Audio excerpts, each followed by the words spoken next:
Hello everyone, my name is Miranda and today I'm here to review the new episode of Supergirl, which was all about Mon-El, aka Mike, trying to adjust to human life and Kara being his mentor. And I really liked this plotline just because I like how Kara is kind of treating it like this is her original duty in coming to Earth, because she was supposed to be Cal's mentor and he was already, fine. She's doing a thing that I think a lot of us do when mentoring people or just trying to acclimate someone into your life, and that is she's trying to make him do what worked for her and not really realizing that that might not work for Mike. I really like how Alex compared it to when Kara was first adopted into the family, of like, you get someone who has this connection to you and who you can bring under your wing, and it's so exciting and so fun, but the problem is that you start trying to make them do everything you like and take them to places that you like, make them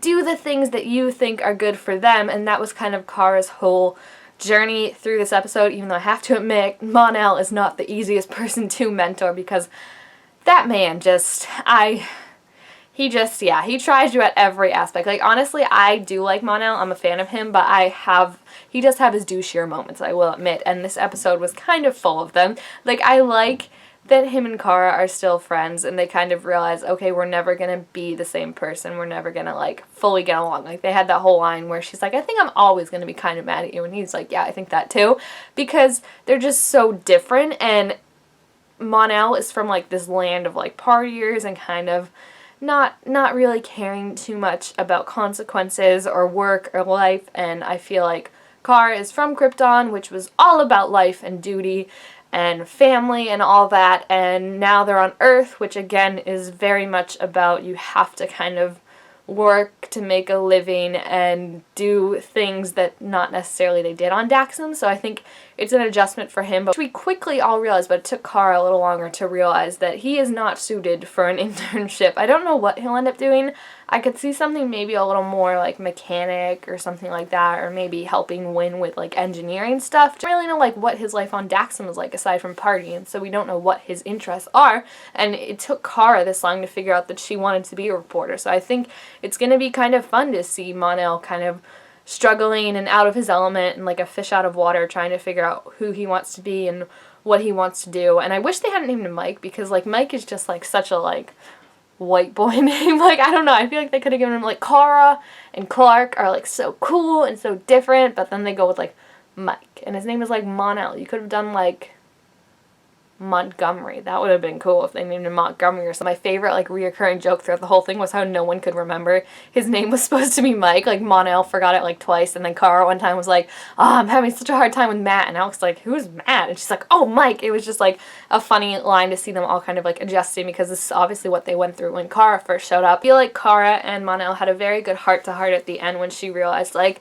a true mentor is someone that helps you realize what you're supposed to be doing and what you want to do and supports you through that. I'm not supposed to make you want to do just exactly what I'm doing. So I think they're on a better footing now, but I mean, gosh, it was just so cute in the beginning. My favorite scene in the whole episode was when she like burst in, was like, it's time for work, and was like so excited, and he was just like, it was just so cute how she was taking care of him, feeding him, dressing him, and just like, she was very excited for it, and I think he was very excited for it too. He just quickly realized before her that like this isn't really what he's suited for, but I think he is also going to have to try harder to be a little less Daxam-like, if that makes sense. So it was a really, really interesting. And then the other storyline of this episode was such an important one, and that was Alex coming to terms with her feelings for Maggie. And it took her the entire episode before she really realized that she does like women, and I think this was such an important moment. I know a lot of people just wanted to see a character who was totally comfortable with their sexuality, and like Alex already knowing she was gay, but I also think this is very important to see a coming out story of a person who's not necessarily a teenager or a young adult, who's dated boys and it just never really clicked or worked for them, like Alex explained, and never really thought of why, and now being with Maggie and Maggie asking her if she's gay, it set off all these thoughts of like, oh, for the first time in her life, and she's like 35 years old, for the first time in her life, she's realizing why maybe things weren't working, and that's like such a big revelation, and we saw how Alex felt about it. I really hope they treat the story with the dignity and the respect that it deserves. I think so far they have, but I'm really interested to see like when she starts to come out to other people, to Kara and everything, how that will go. And lastly, in this episode, I really liked Lena and Supergirl and Lena and Kara's reactions and interactions. They were so cute together, how we saw Lena kind of set up this whole party to try and catch the bad guys.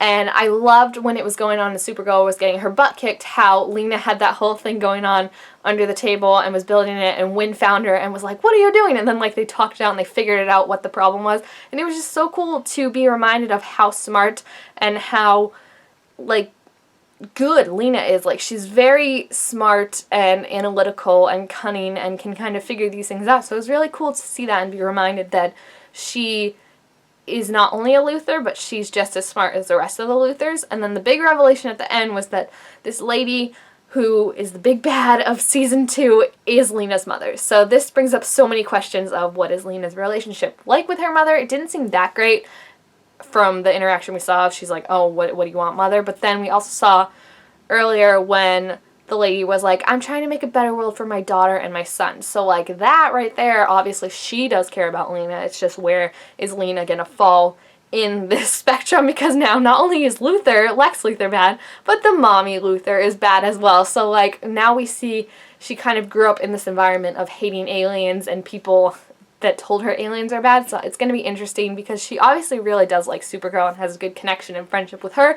So I just think, I don't know, I'm really hoping Lena's not bad. I'm hoping this is just to add suspicion to make us think that Lena's bad, because after all she did and all she did to help Supergirl, how could she hate aliens? But we will see. I like that they're playing a little gray with Lena's character, but we'll see where that goes in the future. So if you have seen the new episode and have any thoughts, feel free to leave them down below in the comments, and also make sure to give this video a thumbs up if you enjoyed it, and subscribe to my channel down below to be told to make all sorts of new videos, and I will see you guys next time. Bye!